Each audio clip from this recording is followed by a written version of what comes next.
Welcome to the Wake Up Call Live, where we have authentic, action-oriented conversations about creating truly inclusive workplaces where people feel they belong.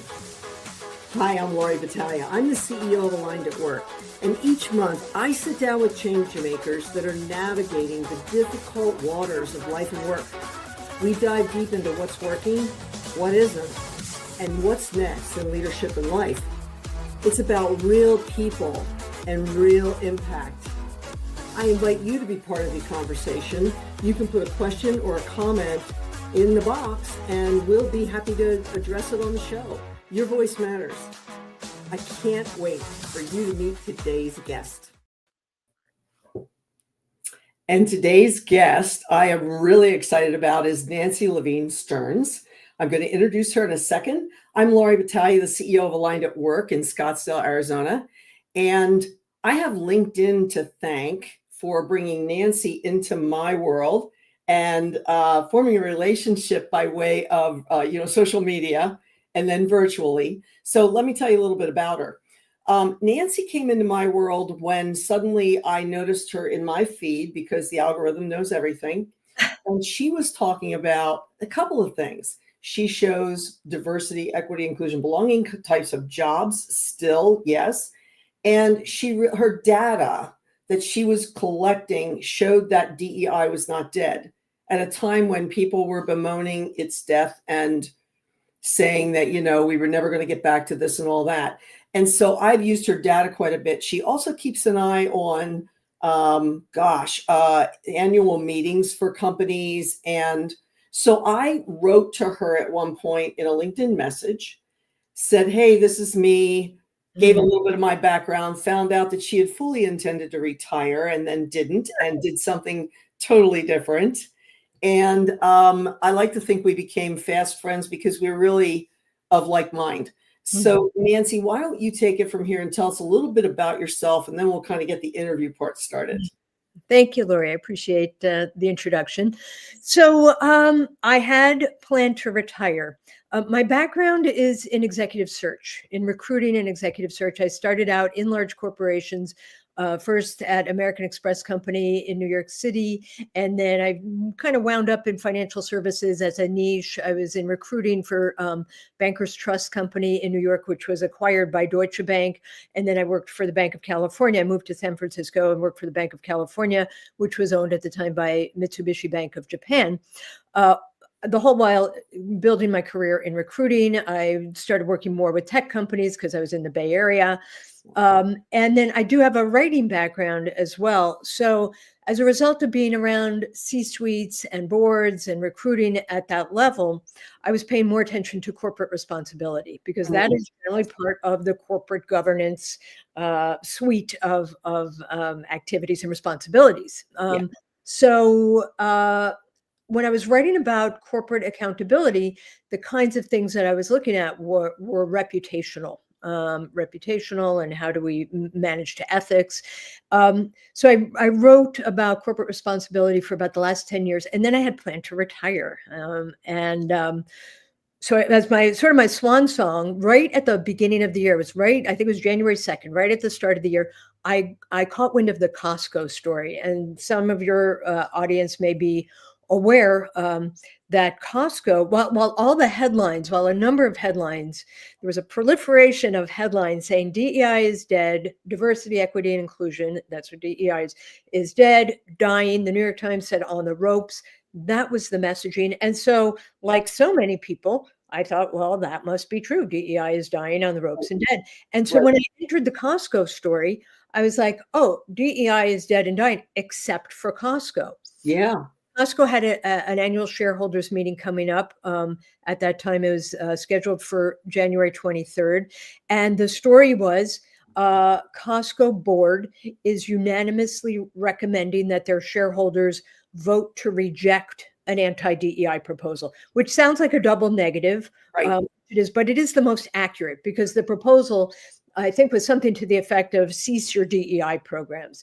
And these proposals come from conservative shareholder activists.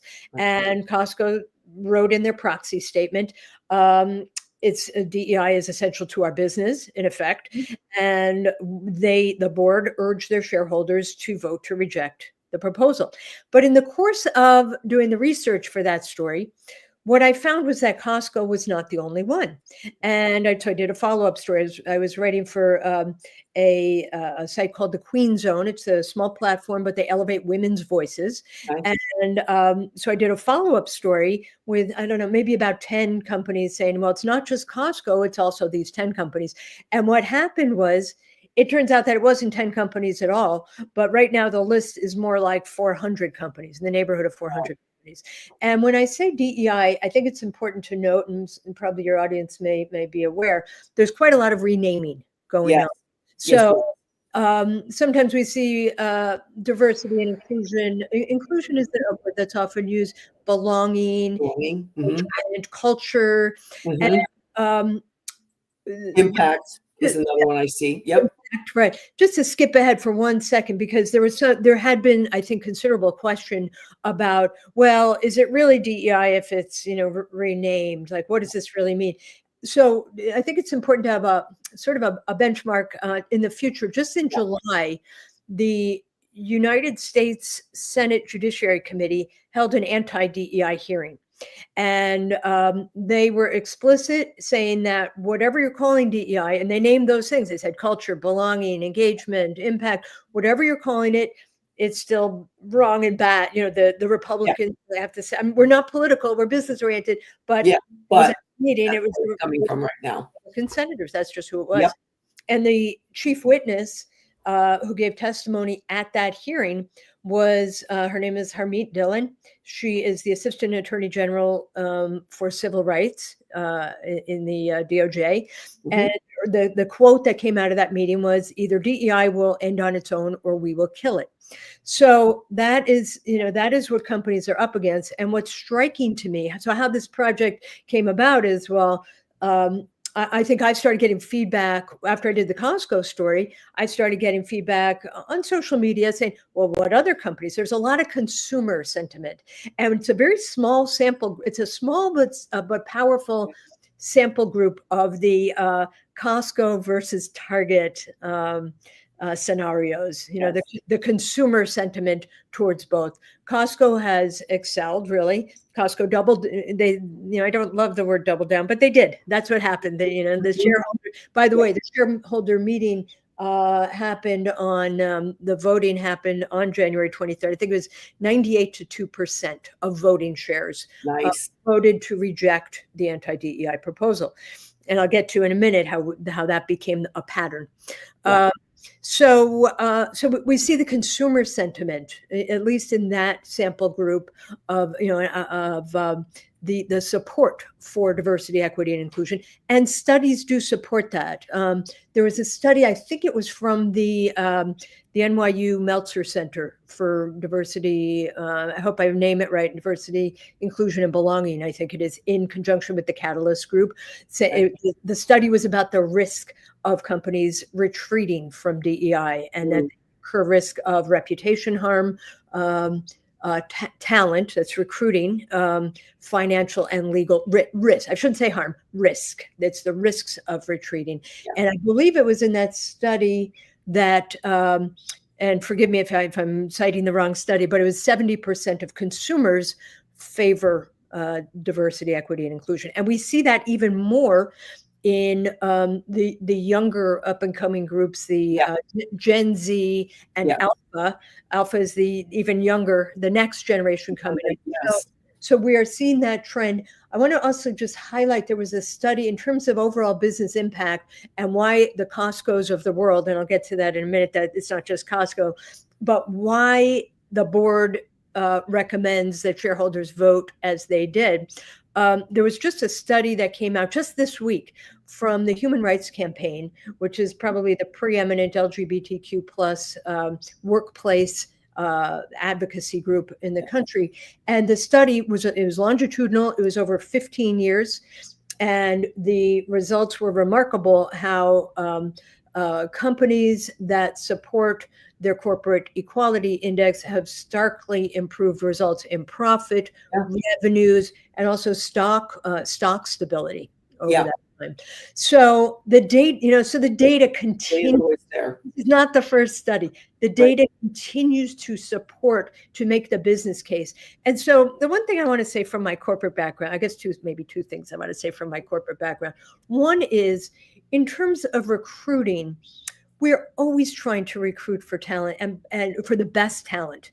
And part of that is just casting the widest net. And that is the reason why companies, that's where the talent portion comes into the discussion. How do we recruit the best talent? And part of that is to make sure that talent is not overlooked or cast aside or encountering a bias that would cast aside good talent. So that is one thing. And the other thing, and probably the sort of the easiest part of this, is that large corporations, large publicly traded corporations, are devoted to the bottom line. They are, like, single-mindedly devoted. Yes. And so, as much as I'd like to say that large corporations are maybe supporting diversity, equity, and inclusion because it's the right thing to do, and I'm sure there are individuals who do support that, but they are devoted to the bottom line, and they are data driven, and just a preponderance of data shows that diversity, equity, and inclusion practices, whatever you call them, enhance merit-based practices and enhance the bottom line. And so it's not, coming from a corporate background, it's not that complex. However,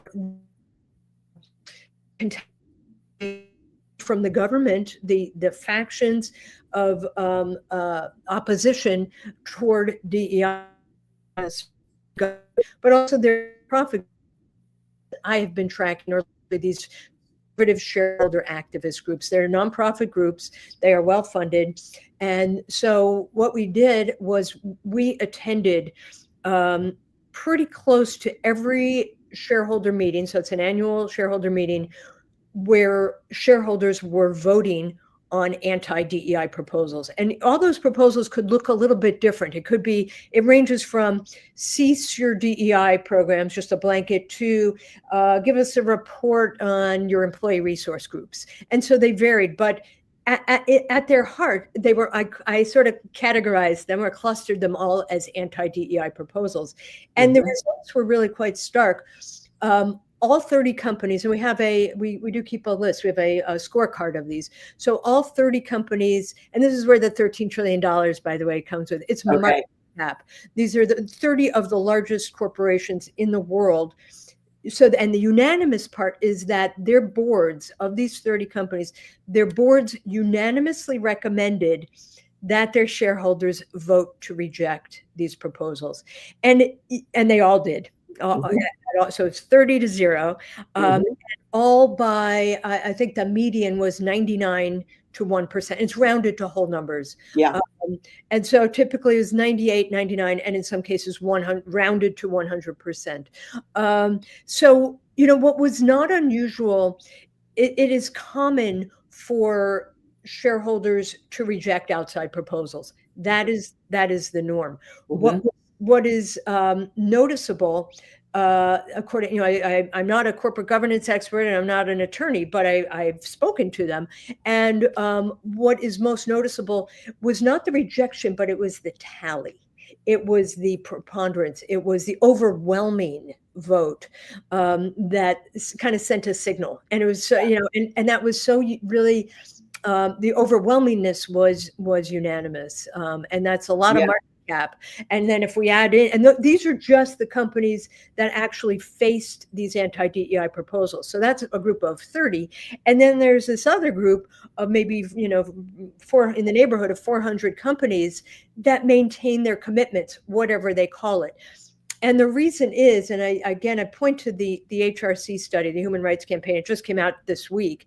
The reason is it's just bottom line results. It's just, the result is just the conclusion is that inclusion is good for the bottom line. That's, it's in a way, the analysis of it is not rocket science. So I'm not a DEI expert. I was a recruiting expert. That is true. So that's also kind of easy. It's like, okay, as a recruiter, I did that for a long time. As a recruiter, I have my internal clients in the corporation.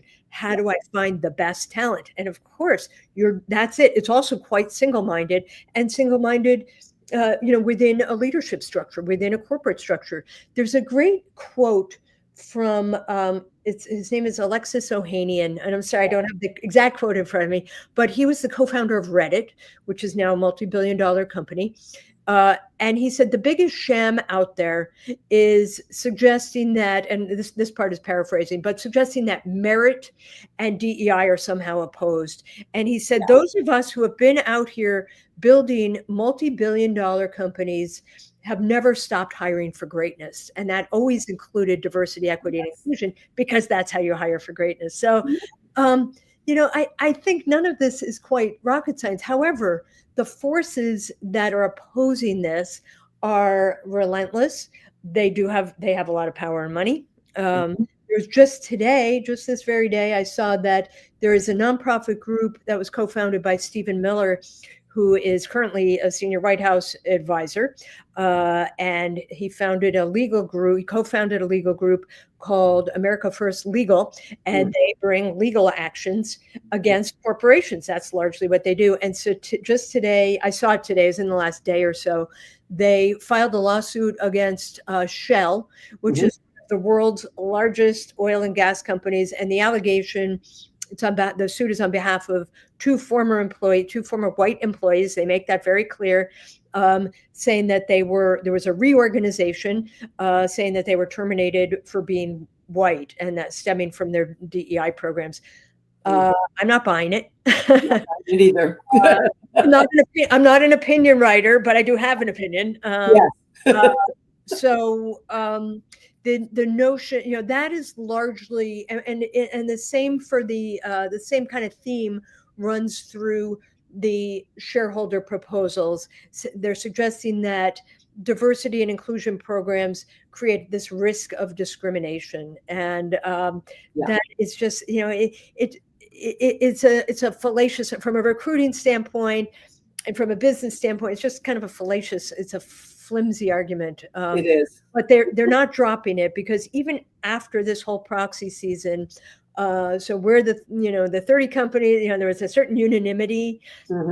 I wondered, are they going to back off? Those are big losses. So the state of Oklahoma, which was one of the presenters of the anti-DEI proposals, because they have a pension fund, the state treasurer, Republican state treasurer of Oklahoma, brought several of the anti-DEI proposals. Same thing, lost overwhelmingly, either 98 or 99%. But then I just saw within the last week or so, again, ramping up, targeting companies. So I think my guess is we're going to see something similar in proxy season next year. I think so too. I don't, I'm not exactly sure their motivation. I'm not, there are people who are a little more I'm a reporter, so there are people who are more experts in SEC regulations and proxy filing and, why are they doing this? But it does create it creates a narrative, they continue their narrative. Yeah. There is that. But but the counter, so the reason why we started Impactivize, which, by the way, is we're a nonprofit project. We are a very small nonprofit. So people can donate to that if they want to. We do accept donations, and we have a number of volunteers, and we'd like to be able to pay them. They're amazing. I just had a meeting today with one of our writers who is a DEI expert. So she's a volunteer writer. We have a volunteer editor. We have an amazing. I want to give a shout out. We have an incredible volunteer PR group. We're in Eugene, Oregon, where the University of Oregon is. And by the way, as maybe a lot of people know, universities are under fire. Definitely. Pressure. And so any university that is standing up. So shout out to our volunteer student group at the University of Oregon, who is really doing our PR. I mean, how all this got out there is really from our volunteer PR group, who is amazing. I will say that the young people give me a lot of hope for our world. They are so dedicated and so just savvy and have their heads screwed on. I mean, not everybody, but I've just come in contact with a lot of young people who give me hope. You and me both. They are the hope of the future. I think that's true. I think that is true. So our mission was really just to because we noticed that the truth was a lot of companies are committed from a business standpoint, for business reasons. Mhm. And we just wanted to counter the narrative that DEI is not dying. Stacey Abrams was on a panel within the last month or so, maybe 6 weeks ago, at I think it was at the NYU Meltzer Center for Diversity, Inclusion, and Belonging. And she said, DEI is not dying. It is not even on life support. And I think that's true. They're going to be, the Miller group that filed the lawsuit, Miller founded group, I want to be accurate, that filed the lawsuit against Shell. And they also, by the way, filed a federal complaint against the Los Angeles Dodgers, I think it was last month, I think it was in July, for their DEI programs and the ownership group for, the Dodgers. If you go to their website, it says diversity, equity, and inclusion. They are not shy. Yep. It happened that the federal complaint was filed within days after the Dodgers expelled ICE from their parking lot. And then days later, this group filed a federal complaint against them. But they've made no public comment, but their website remains the same. I looked at it today. Dodgers, diversity, equity, inclusion, big letters. Here's our mission. So, I don't think, there's also a lot of narrative like, oh, companies are backing down. I think there is retooling going on. And so I don't want to pretend to be a subject matter expert or have feet on the ground. I think there is a reintegration going on, but I do have experience in businesses. That is not uncommon. Right. I'm not in this change over time. And I had to get my head around that initially. I was really like, entrenched. And I work with Indigenous businesses. And one of the leaders that I'm really fond of said to me, what's your opinion? And I said, F this. And she said, be that as it may, we'd still like to be able to do business with you. So, think about it. And I began to get into so what if we did this? What if we came at it a different way? Because I love a good system that I can go around, under, through, over. Right. Where's the loophole? Where are the people? Yeah. And we've got, thank you. We've got a great comment here so far. Thanks for putting this together. Thank you, Nancy, for the great research you do to show us the reality is different from the narrative. Thank you, Cecilia, for that. By the way, folks, I'll interrupt myself here. If you are interested in asking a question, we don't know if we'll know the answer. We don't know if Nancy will or if I will, but please put those down there. Comments are welcome. So whatever platform you're listening on, probably LinkedIn, maybe Instagram or YouTube, please do put them there. And if it's after, when this is a recording, please just put them there and tag us. And that way we'll see them, in our notifications. Yeah.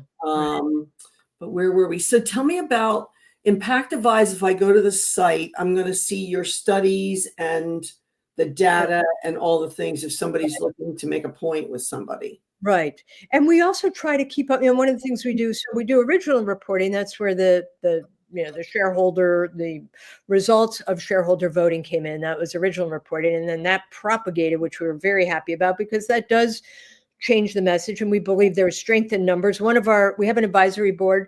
One of our advisory board members is the head of inclusion for the Golden State Warriors and the Valkyries. That's the WNBA team. And the motto, not related to DEI, but the basketball motto for the Golden State Warriors for any number of years was strength in numbers. And I happen to be a basketball fan. I lived in the Bay Area for many years. And so I really glommed onto that. There is, I think there is emboldening that happens, the sort of cross pollination that happens as far as feeling emboldened. I think there is strength in numbers. And I think it's a little bit anecdotal, but having attended all these meetings, I think we may have seen an emboldening as we went through the meetings. And I think that manifested in CEOs being more vocal about, there's the voting, but also within the shareholder meetings, all the meetings are a little bit different, but some of them accept they have a Q&A session. And I thought the most meaningful to me, to my mind, having listened to them, at the shareholder meeting of Merck, very large pharmaceutical company, the CEO, I believe they pick and choose which questions they let through in the Q&A. And in the Q&A, one of the questions asked the CEO, "What about your DEI program?" Or how do you know, as a blanket question, how do you approach that? And Rob Davis is his name, the CEO of Merck. And I believe he had a statement prepared, and it was robust. It was unequivocal. And the piece that I pulled from that was, he said, diversity and inclusion has something like always been a part of our company, but he called it a strategic imperative. It is. And that was my takeaway. If somebody asked me, what are the 3 words of the takeaway from these 30 meetings, I would say DEI is a strategic, whatever you call it, DEI is a strategic imperative. And that, I think he summed it up. And then I think we started seeing emboldening. So at the Goldman Sachs meeting, now you wouldn't expect Goldman Sachs necessarily to be vocal, right? I think there is emboldening. And so the question it was from the presenter that had presented the anti-DEI proposal, and they asked about transgender employees. Do you support transgender employees? And the CEO said, you know what, we are running an inclusive organization and we're going to keep running an inclusive organization. And while that seems, sort of mild, it's not or maybe it's not earth shattering for a CEO to take a question like that and address it is meaningful. So we're in the process of, we are amalgamating, we're collecting really CEO statements, because actually there are a lot of them in these meetings and outside of them. Jamie Dimon, who's the CEO of JP Morgan Chase, made a statement at Davos. There were a number of CEOs that made statements at Davos, the World Economic Conference. So there are CEOs. We're just pulling that together now. I just kind of did it yesterday. It's not on the site. That will be on the site. So really, the site is devoted to amplifying, really countering and amplifying the message that DEI is not dying. And so thematically, everything's related. So we have a list of companies, we have the shareholder voting, we're going to have the CEO statements, and then there's a curating that we do. So we have some original reporting, but there's also curating. There are stories out there. We're curating studies. The HRC study, of 2 days ago, is amazing. I mean, there's quite a lot of data there. That's a fantastic study about and it's specific to, the bottom line, and also addresses the investor community, which is, that's what, I think I should say also, where do these shareholder results come from? So the bulk of shareholders are institutional investment managers. So they're really, these are, giant asset managers, the big 3, sometimes people know them as BlackRock, State Street, and Vanguard. They own the bulk of the shares. And again, they're really devoted to the bottom line. That's what. And then there are 2 large shareholder advisory firms that, I don't know if you've heard about this. One is called ISS, and I don't remember what it stands for right off. The other is Glass Lewis, and they advise boards and investors, probably more at the investor level, how to suggest that shareholders vote. And their shareholder advisories. So. And again, it's driven by metrics. It's not, ISS and Glass Lewis aren't going to say like, this is a nice thing to do. It is, it's the right, it is, I think it's the right thing to do, but they're really driven by business metrics. That's what they're in the business of doing.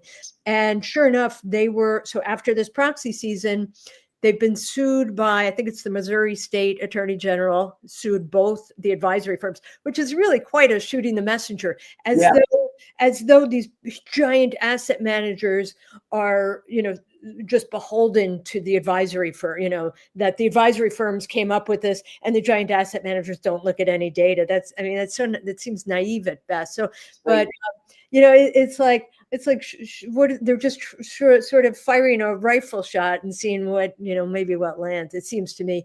And then the state of Texas, I think, actually passed legislation against the shareholder advisory firms, which also seems like shooting the messenger, so what are we going to see going forward? I don't really see companies really backing down. There is some force. I mean, there is really some force.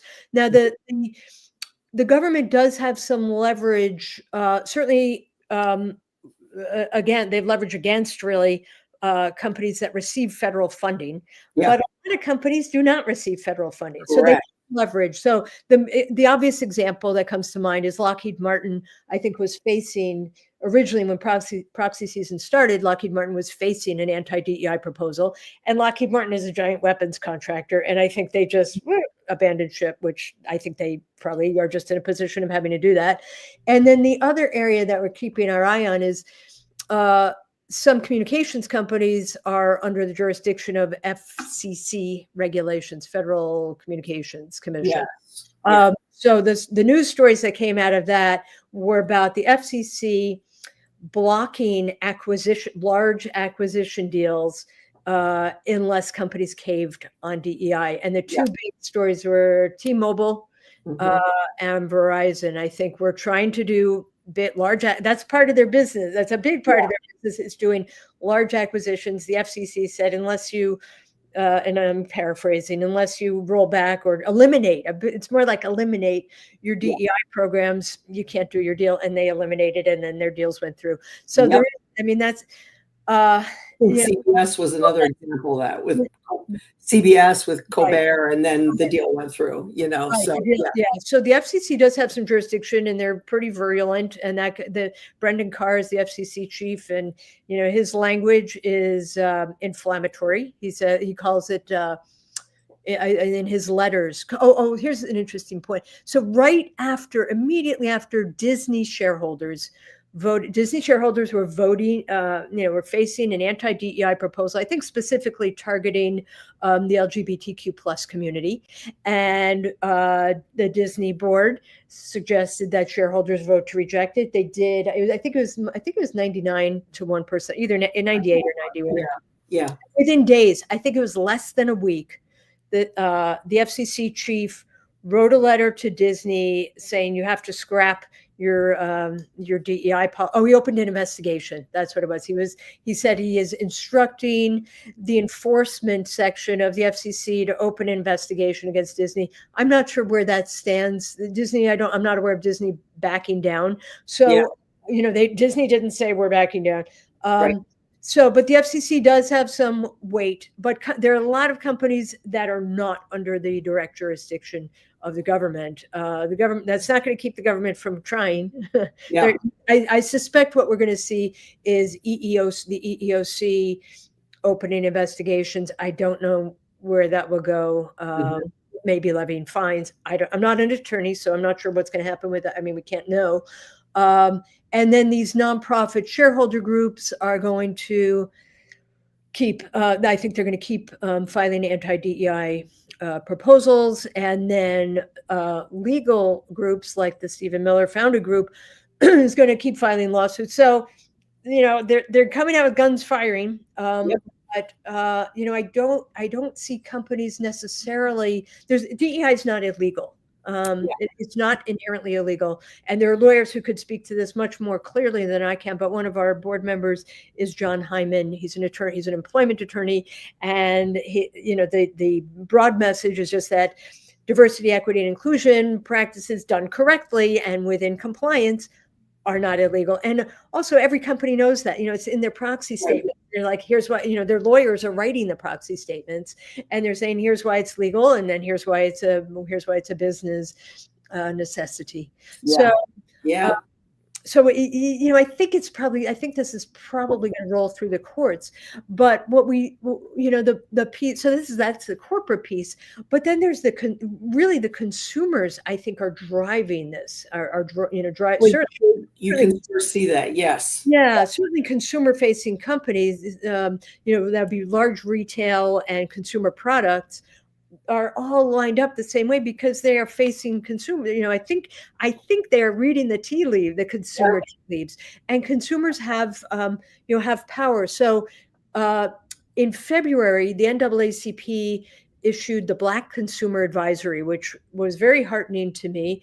And they identified as the number one item on the advisory was spend your money. We all have to buy some things. We're all consumers at some point.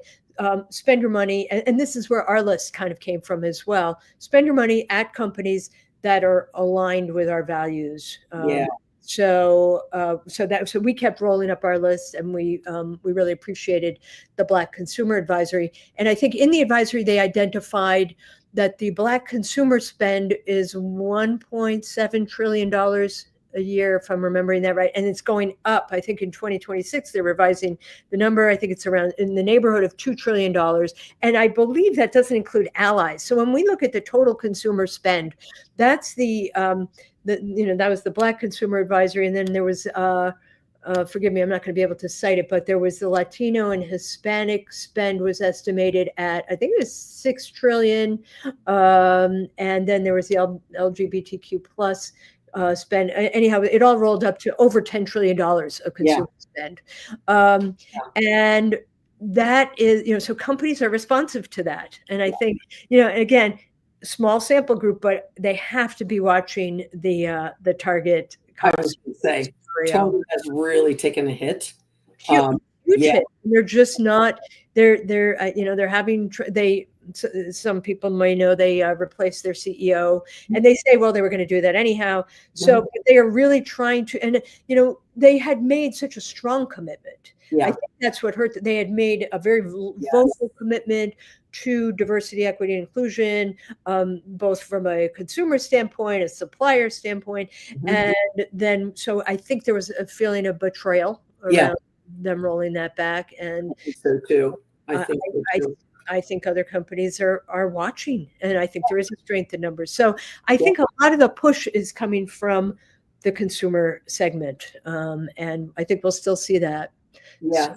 And I will let me read a couple of comments out, because we do want to encourage people. If you have questions, you want to make comments, please put them in the feed, and we'll see the comments come through on our end here at StreamYard. I hope I don't mispronounce this name, because mine gets mispronounced all the time. Yazin or Yazin, perhaps. Thanks for the illuminating conversation. Love the quote Nancy mentioned. DEI is not about lowering the bar; it's about casting a wider net. And then Erica saying, thanks for doing this session. It's so important to look beyond the headlines and see what's actually happening in successful companies as they move forward in the economy. I'll throw in there, I speak a lot in male-dominated fields, like field service was where I was earlier this week, and construction and technology. My team works in those industries. And it's really amazing to me, happily amazing, how many times I go to somebody's site and they're all over the place, is still the diversity, not only statement, and it can be interesting, because if you look at the management team, it could be a lot of white male with white female, and maybe one Black person or one Latina person, or rarely do I see an Indigenous person. Right. So you might see different, one or two racially different people, but they're still talking about it, and they're letting things as they were. I think many companies had the conversations early on about, what are we going to do about this? Right. With one or two that wanted to, have a facilitator come in and work them through that process and just get them to get their thoughts out, and then go to leadership. So it's really, there's so much still being done, that I had a lot of fear in January and into February. And then I went to a conference called the Reservation Economics Summit. And it is all people that want to do business in Indian country, which it's all Indian country. And they said, we've been through a lot worse than this. And we will still be here. Yeah. Regardless. And I thought, I need to take that. That was at the beginning of my sort of journey this year. Yeah. Right. When do you speak up and when do you shut up? Is it dangerous? Is it, thing I always ask people when they want to really go forward with something and they might get hurt badly, is it safe? And what will you do to keep that safety and mitigate it? That's true. I think that is where the fear comes from. And also, I don't want to discount, we are focusing on kind of the positive and the narrative and the business positive, the business case. So I also don't want to discount anyone. A lot of people have lost their jobs. I don't want to discount that. And I don't want to sugarcoat or candy. The people have lost their jobs. They are, I think there's fear with good reason. I don't blame anybody. So it's not, it's, it's certainly not to discount that Right. experience. Right. And some have decimated their Some, programs. right. And was it even a thing there? Was it for real or not? Well, that's a great question. Right. And I think I think, unfortunately, some of the headlines would take a little nugget, like they would say, in the 10K report or in the 8K report, this language changed. And Yeah. then a headline would come from that created a perception of blowing up a program. I think there was a lot of perception of we're blowing up. There was one tool that I really liked when it came out. It was a DEI tracker by Kristen Parisi from, I hope I'm not getting this wrong, HR Dive, I think. Anyhow, I'm sorry if I'm getting that wrong. But anyhow, it was called the DEI tracker, and it was a chart of companies and what the rollbacks consisted of. And the interesting thing to me about the chart was there were very, very few that were complete blowups that were like a getting rid of. I think Meta comes to mind as a get rid of. Really. But, and I think there was a lot of fear initially also, when this started, when the anti-DEI corporate movement, I guess, started. It started with, I think, I identify it as starting with this guy who is an social media influencer. You may have heard of him. Some of the audience may have. Robbie Starbuck he's a social media influencer, and I think it was around summer last year. It was probably around a year ago. He started going to companies and saying, "I'm going to expose your woke policies," and I think I think there was something of a knee-jerk reaction. And that's where we started hearing, and he would proclaim these wins. He would say, yeah, we flipped them. We flipped these companies. And I think that created a misperception that we're killing our DEI. And then some media reports, there was a collective, I don't know if I would say bandwagoning, but how that there was a collective messaging that happened that would take maybe some rollbacks and then sort of blow that up to fit a narrative. And that's how we got involved. It's like, well, wait a second, not all the data is fitting that narrative. Right. And so there was a lot of fear on the part of companies, I think, about this we're going to get boycotted. Let's just kill it. Right. And then with time, I think with sort of time and ripening, and a different collective story started emerging. And that collective story, I think, was more like, wait a second, we're in a multicultural world. We're running a multicultural corporation.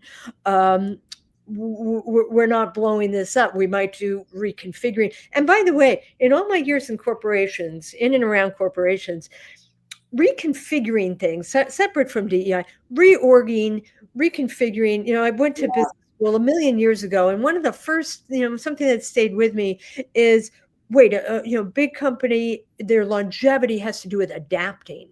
And the best companies, the long-lasting companies, will adapt and change. And so, again, not to discount anyone's experience, but there's an adaptation going. I see this. There was. There have been any number of stories about it's not killing, it's a reconfiguration, evolution. There are a number of words that have been used to apply to this. So it's not to discount anyone's experience, but at a corporate level, things do change. At the biggest and most long-lasting companies, things do change, programs change.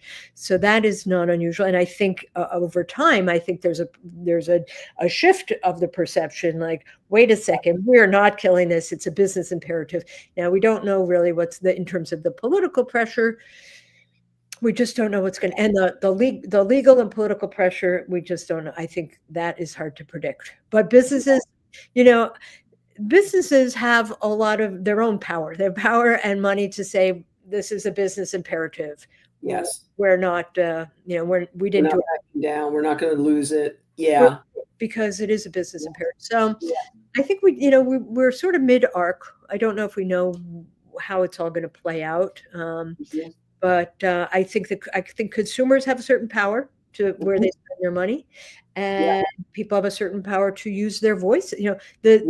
The Target Costco scenario. I mean, even though the boycotting has been fueled by consumer voices, and we're not so much on the boycotting side. We're more on the boycotting side. We're with the consumer advisory, where their number one item was spend. So we're more on that side. But I think I just saw a story today about the Target boycott. So it's probably both. We don't focus too much on the boycotts, but that consumers have, I think, a lot of power. You do. You really do. Because Yeah. Oh, and I wanted to read one more comment. There will be some very important case studies of organizations' commitment and those that folded.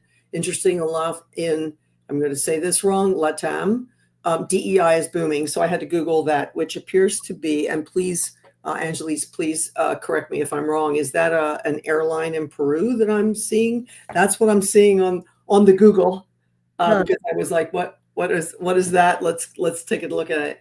So let's talk for a minute about, and again, people, if you have questions, put them in there. Let's talk for a minute about what can they used to say the little guy, but what can regular people that care about this do? And then you say, and then I'll tell my Scottsdale story and we'll go from there. I think it starts with our voices. I think, what I hear, I went to a very large meeting of the ACLU, and it's like, sort of the first rule is don't be quiet. I think that's part of the strategy of some of the oppositional forces, is to silence, to give up. So, we use our voices.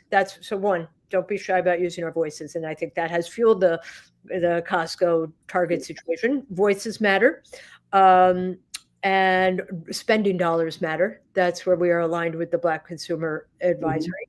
But we have a list of 400 companies if you want, and we have links to their, we have the company and then the link to their diversity, equity, and inclusion statement. We're also, I should say, we take suggestions, so that we're not going to pretend we know all the companies. So if you know of a company there it is, that has a commitment, there's a little box on our site that says suggest a company, and we'd love to. And if we're really just going by what is their stated commitment, I don't want to pretend we're feet on the ground going into companies and we're not a survey company. But if they have a stated commitment, nowadays a stated commitment matters a lot, because the forces that be are targeting by stated commitment. So we feel like if you have a stated commitment, that is an act. So consumer dollars matter. And then, to the extent, not everybody is the investment class, but I did see on social media, like when I was posting about shareholder results from the shareholder meetings, I would see somebody say, yay, I own 5 shares. And so there is an opportunity to be a small investor. It's not, you don't have a big voice there, large investors own millions of shares. But it is, for those, not everybody is the investor class, but for those who can participate, there are now ways, technology has sort of democratized investing. So and I'm not an expert in this at all, but there are places like Stash and Acorns and Robinhood that give access to micro investors. So if you see a company that you think is really committed, and I just go by how committed they are on their site and their languaging. Now, I am aware, because I do hear from experts saying, well, is it performative? I can't say that, I really can't say, but it is, if a company, I'll go back to the Dodgers example. Now, that's not a company we could invest in, but still, they're unequivocal. They didn't change the language. They're like, here we are, we're committed. So if there's a company you like that is committed, make sure we're covering, make sure they're on our list, because we could have missed somebody easily enough, and vice versa. If we have we're not, we try to stay up to date, but if you're aware of a company that has obliterated, and not name change, if they have an alternate name, we wondered about that for a while, actually. I was like, okay, is this too remote? If they go like culture and engagement, is that too remote? Yeah. But then when I went to that Senate meeting, it was clear. It's like the senators go, yeah, you call it culture and engagement, we're coming for you. Yeah. And especially also around the resource group, the employee resource groups. Yes. They do not like those. Are entirely legal. My understanding is those are legal, that they're employee led, they're open. Why they targeted those, I don't know. Just because they fall under a diversity umbrella, I think, and I think that was one of the first places we saw diversity happen, or there would be events that celebrated somebody's culture, like some nation's culture. And so you Yeah. know, you'd learn more. I'm a Vanguard retiree, so I learned a lot about things outside of my own little area of Pennsylvania where I grew up and now Arizona. I learned an awful lot from Right. working with Vanguard and having them bring in speakers and, Right. Me. So did I. Yeah. And you when I know, yeah. expose you to things that you didn't know. And then I worked in fund accounting as head of learning and development, and that was a We Are the World kind of Yeah. department. Right. So Right. that's where you get your like, oh, things are not like I thought they were. Okay. Right. Um, When it's I, a I good yeah, blend.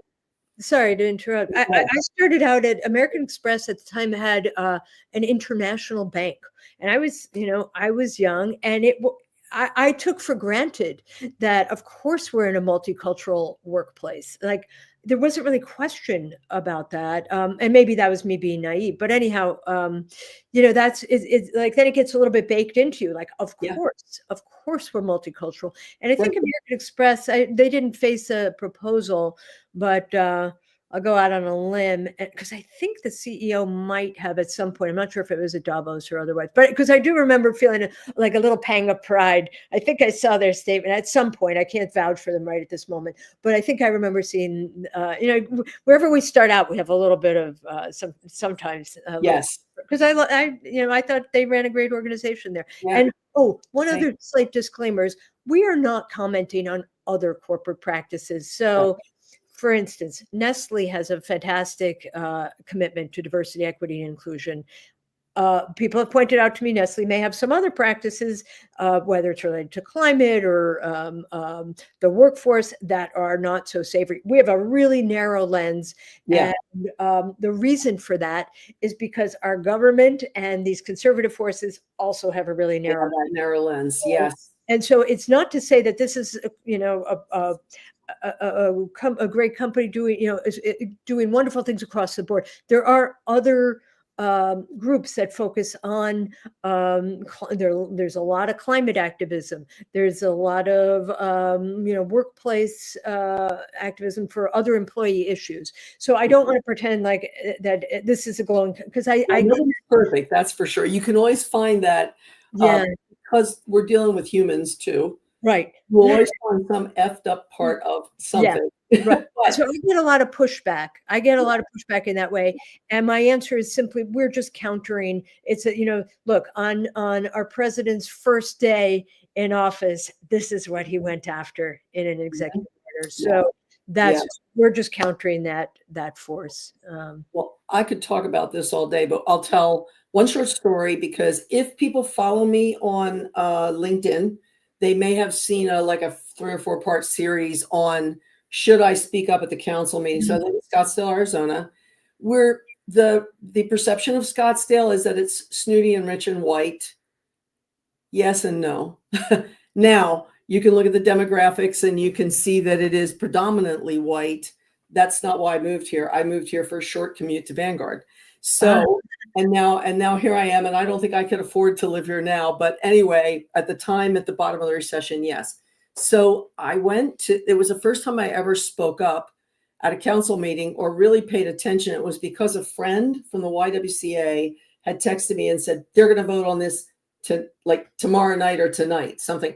And it turned out it was a week later. I can't remember what month it was anymore, February, March, April, somewhere in that time frame. And I hit the button and said, I will speak before I could talk myself out of it. So I hit the button. I got on the list. I think I was probably the 7th one on the list. And I did speak up, and I did get quoted in the local paper and some of the other things. And they showed me on TV and stuff, and not everybody got that. But they voted. What they were doing was they were voting out the department, which was 3 people, the city of Scottsdale. And they were voting. Then they voted on returning to office, because when you want control, that's what you do. And so this is my opinion. So I stood up and I said my piece, and I actually got 2 minutes because we were told 3, then we were told 1 because so many people showed up. Standing room only, and it was long. And they heard everybody, but they told us 1 minute, unless you can talk somebody else into giving them your minute. My friend was standing next to me, saw my script and said, you can have my minute. Oh. So I had two. And with that, I stood up, said my piece. Anyway, they voted it down anyway. They did their thing. And recently, and we were all really disgusted. So I went from being like, oh my gosh, there are other like-minded people out here, which was my first time seeing that, Right. to uh-oh. Long story long, what happened was they voted it down. They moved the people over somewhere else. Frankly, when I looked at what they had made that job into over time, it looked pretty performative to me, but I think those people were really committed. I don't think it was their problem. I think it was everybody else's that they were reporting up to. Right. Now, recently, they were going to take another step, and out of I forget what it's called, but out of the language of something that had been voted on by taxpayers and voted into practice, they were also trying to decimate the sustainability plan. They were taking out words like diversity, sustainability, and anything else. Right. Even though the people that live here had voted it in. Right. We're about one third Democrat, Independent, Republican. So, one of the council members sent out a note to every one of us that spoke and said, you need to get in here and speak again. Oh. I wasn't home to do it. So, and here's a place to email all of the people. And by the way, they're worked up that there were so many of you. They're kind of like, she didn't say it this way, but on the run. And so I sent a email in, professional, but very pointed. Yep. About how disgusted I was and how we were, you can imagine. So with that, I got an answer back saying good news from another councilwoman. There's two of them that really stand up for what's right, I think. And they said, and by that, I mean, they said, study it if you think it's a problem. And there was no study done. They just voted it down. So they said they're worried. And as soon as I sent that email in, one got back to me late at night and said, good news. They decided not to put it on the agenda and won't be doing that because it is voted in by the people of the so the voices mattered. The voices mattered. That's right. Mattered. I think that's why. So when I went to the ACLU meeting, it was for nonprofits, but it was a bit. They maxed out as 5,000 people, and the largest message was voices matter. Don't be quiet. Use your call. Powers for good. Yes. Whatever you can do. Any voice matters. Yes. So I just encourage people to do what you can. People are called in different ways. They feel called in different ways. Share an article, social media, show up at the town hall. Whatever you're called to do is all voices matter. I think they do. They do. You got to speak up. It's time. We can't lay back and let this happen. We're getting rid of rights that have been long fought for. Right. I like to say the feminism is why this hair is white. But and Fawn, could you put up Fawn and Nixie are in the background of this, by the way, folks. We got a team behind us. Could you put up how to get a hold of Nancy on LinkedIn, what her LinkedIn profile is? There we go. Yep. So that is Nancy's profile. It'll also be in the comments. I will give that a minute to perk. And feel free to follow her, connect, whatever your pleasure is. So what would you prefer people do? Would you that's probably ideal to connect with me on LinkedIn, message on LinkedIn. Except, with very, very few exceptions, I accept invitations. We also have a contact button. I think we have a simple contact button on the website on Impactivize as well. Nice. I was an early adopter on LinkedIn because of my recruiting background. So that's why it's nowadays people just have their name, but I'm looking at it, I'm seeing, why is there that number? Because I think I was an early adopter. Yeah, and that's, change it. Yeah. Yeah. So I don't, I'm a reporter, so I have more limited power to somebody wrote to me and said, can you get these companies to do that? So I'm not inside companies right now. I'm not able to pressure, but I can report, so I'm reporting on what I see that where there is a strength in numbers, where there is a collective emboldening. Mm-hmm. And that's really the mission. So let me know anything we're missing or ideas, and we're open. Perfect. And then there's also, I think we have one more banner. There we go. On Blue Sky. So there's your Blue Sky one. Yeah, thank you. I've pretty much removed myself from Twitter for I just didn't. I don't want to support the monetization of Twitter. So Yep. Yep. A lot of people are in Blue Sky now. So And that'll be in the comments as well. Yes. Anything that we missed, Nancy, that we didn't talk about that you were dying to say? I don't think so. I think we covered it pretty well. Keep hope. Yeah. I think hope is important. I think Yeah. that matters. Yeah. Thank you so much for having me. And thank you for everyone's voices. I'm so happy that you said yes. I was looking forward to this so much. And we even, put one more in there. We usually do one a month, and this is the second one. So Thank you, everybody, for showing up. You'll probably be seeing some clips after this, and definitely reach out to Nancy, reach out to me on LinkedIn. Yeah. Thanks, and have a wonderful day. Thank you. Thank you. Okay. Bye. Bye-bye.